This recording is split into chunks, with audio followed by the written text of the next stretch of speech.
नमस्कार माझ्या यूट्यूब फॅमिलीला. मी आहे ना आज रताळ्यापासून घाऱ्या बनवणार आहे.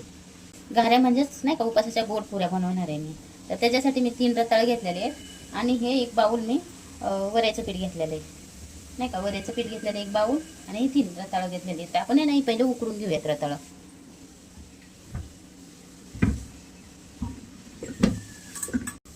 काय ना थोडं टाकून घेऊयात आपण, थोडंसंच टाकून घेऊयात.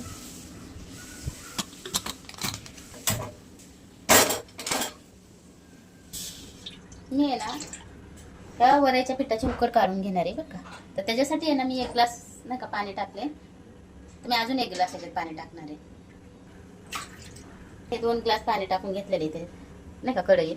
मी आहे ना गोड पुरी करायसाठी 2 विलायची पण घेतलेले आहेत बरं का.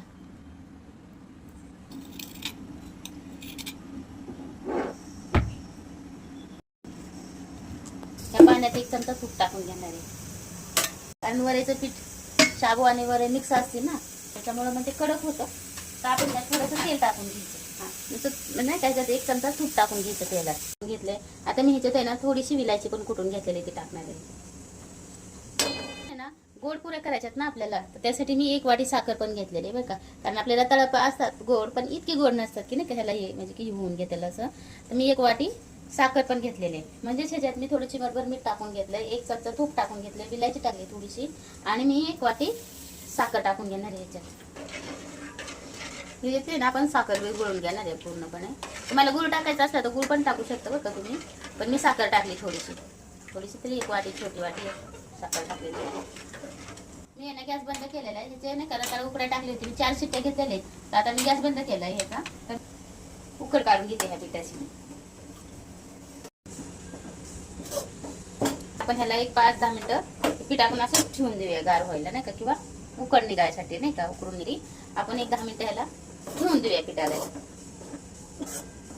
पीठ झाकून ठेवूया 5 मिनिटं नाही का.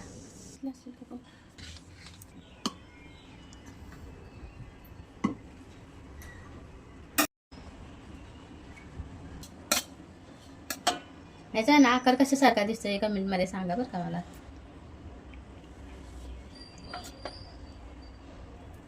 आपले असे सालं काढून झालेले शिजवून घेतलेले आपण आहे ना त्याला बारीक करून घेऊयात मस्त ना का. हे शंख पण आपला आपण फोडून घेतला नाही का दीदी.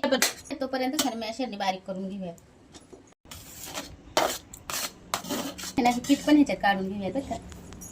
गरम आहे पीठ, गरम म्हणजे इतकं पण गरम नाही, थोडंसं गार झालेलं आहे. करून घेते मी सगळं आता.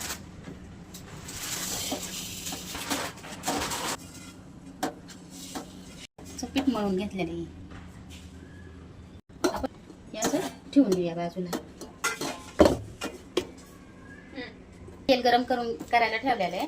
आपण आता असं पुऱ्यासारखं आपण हे करून पुऱ्या लाटून घेणार आहे नाही का.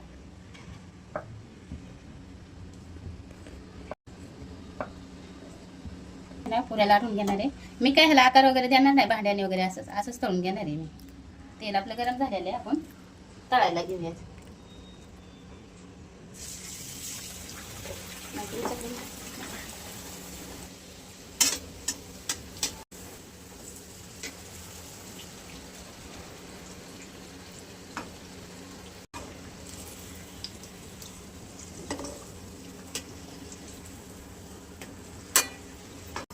तेल काढून घेऊया, कारण तेल भरलं जातं ना.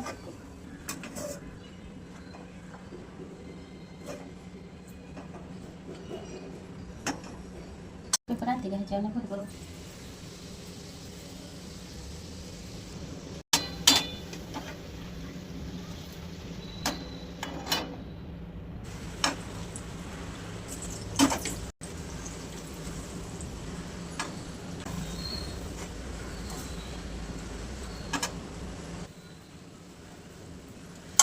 पुऱ्या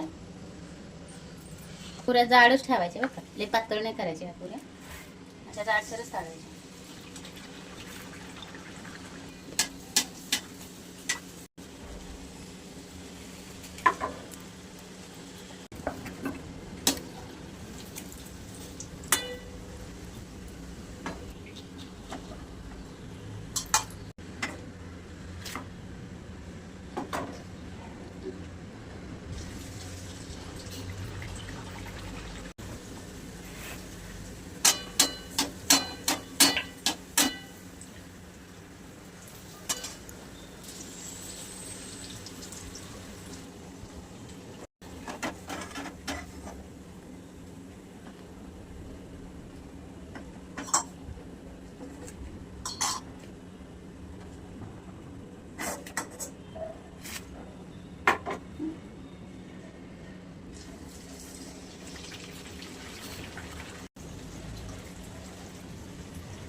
अशा सगळ्या पुऱ्या करून घेणार आहे बघा. काही गोड पुरी आहे, इतकी छान होते ना बघा. करून बघा तुम्ही, एकदम मऊ लुसलुशीत आहे बघा.